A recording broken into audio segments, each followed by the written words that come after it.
April 2026 রাশিয়ার Gusev সামরিক ঘাঁটির radar control রুমে হঠাৎ করেই পরপর কয়েকটি ফোন কল আসে। প্রথম দিকে বিষয়টিকে খুব সাধারণ কিছু মনে করা হলেও পরে পরিস্থিতি ধীরে ধীরে অন্যদিকে মোড় নিতে শুরু করে। কারণ ফোন কল দুটিতে কোনো কথাই পরিষ্কারভাবে বোঝা যাচ্ছিল না। যোগাযোগের সময় প্রচণ্ড শব্দ এবং সিগন্যালের সমস্যা থাকায় অপর প্রান্ত থেকে ঠিক কী বলা হচ্ছে তা বোঝা সম্ভব ছিল না। তবে একটি বিষয় খুব পরিষ্কারভাবে বোঝা যাচ্ছিল, সেটি হলো এই সিগন্যাল রাশিয়ার পণ্যবাহী জাহাজগুলো যে ফ্রিকোয়েন্সি ব্যবহার করে ঠিক সেই ফ্রিকোয়েন্সি থেকেই এসেছে। সাধারণ অবস্থায় এই ধরনের জরুরি যোগাযোগ খুব একটা দেখা যায় না। রাশিয়ার নৌ যোগাযোগ ব্যবস্থায় এমন ফোন কল সাধারণত তখনই আসে যখন কোনো জরুরি অবস্থা তৈরি হয়। প্রথম ফোন কল পাওয়ার পর থেকে কন্ট্রোল রুমের কর্মকর্তারা বিষয়টিকে গুরুত্বের সঙ্গে দেখতে শুরু করেন। তারা বারবার সেই যোগাযোগ পুনরায় স্থাপন করার চেষ্টা করেন, কিন্তু যতবারই চেষ্টা করা হচ্ছিল কোনোভাবেই পরিষ্কারভাবে যোগাযোগ স্থাপন করা সম্ভব হচ্ছিল না। এরপর কর্মকর্তারা সিদ্ধান্ত নেন যে জাহাজ থেকে এই ফোন কল এসেছে সেটির সিগন্যাল কোড বিশ্লেষণ করা হবে। জাহাজের 11 ধরনের কোড থাকে। এই ধরনের কোড ব্যবহার করে সাধারণত কোনো জাহাজের অবস্থান এবং পরিচয় সম্পর্কে ধারণা পাওয়া যায়। বিশ্লেষণে দেখা যায় সংশ্লিষ্ট জাহাজটি ইরান সাগর থেকে প্রায় 22 মাইল দূরে আন্তর্জাতিক জলসীমায় অবস্থান করছে। সেখান থেকেই মূলত ফোন কলগুলো করা হয়েছিল।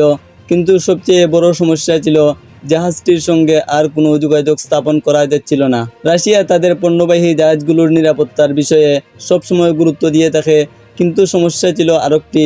রাশিয়া এবং ইরানের মধ্যকার দূরত্ব প্রায় 4600 কিলোমিটার। এত দীর্ঘ দূরত্ব অতিক্রম করে ঘটনাস্থলে পৌঁছাতে যথেষ্ট সময় লাগবে। এমনকি যদি রাশিয়া তাদের সবচেয়ে উন্নত যুদ্ধ বিমান পাঠায়, তারপরও সেখানে পৌঁছাতে প্রায় 2 থেকে 2.5 ঘন্টা সময় লাগবে। কিন্তু পরিস্থিতি সম্পর্কে দ্রুত জানার প্রয়োজন ছিল, কারণ ঠিক কী ঘটেছে সেটি জানা ছাড়া কোনো সিদ্ধান্ত নেওয়া সম্ভব ছিল না। এই অবস্থায় রাশিয়ার পক্ষ থেকে ইরানের রাডার কন্ট্রোল রুমের সঙ্গে যোগাযোগ করা হয়। তাদেরকে অনুরোধ করা হয় ওই এলাকার পরিস্থিতি সম্পর্কে তথ্য সংগ্রহ করার জন্য। ইরান তাদের কাছে থাকা আবাবিল ইউএভি ধরনের একটি নজরদারি ড্রোন ওই এলাকায় পাঠায়। ড্রোন মূলত বিভিন্ন ধরনের পর্যবেক্ষণ এবং নজরদারির কাজে ব্যবহৃত হয়। ড্রোনটি ঘটনাস্থলের কাছাকাছি পৌঁছানোর পর কিছু গুরুত্বপূর্ণ তথ্য পাওয়া যায়। দেখা যায় সেখানে একটি পণ্যবাহী জাহাজ অবস্থান করছে। এছাড়াও ওই এলাকায় 2টি হেলিকপ্টার এবং একটি যুদ্ধজাহাজ রয়েছে।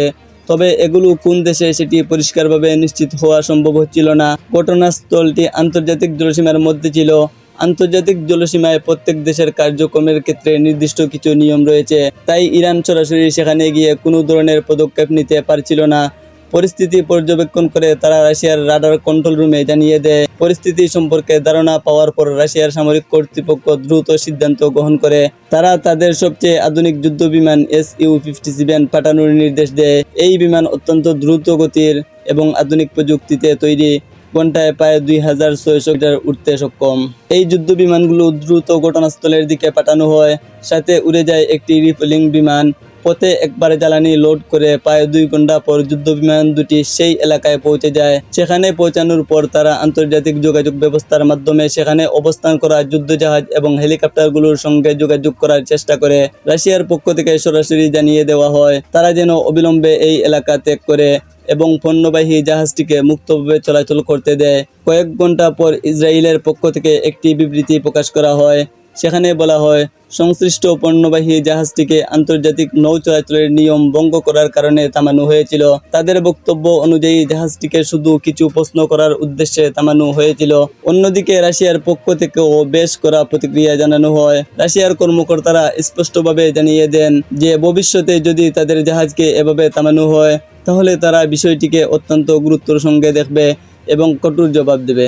এই ঘটনার পর আন্তর্জাতিক মহলে বিষয়টি নিয়ে আলোচনা শুরু হয়।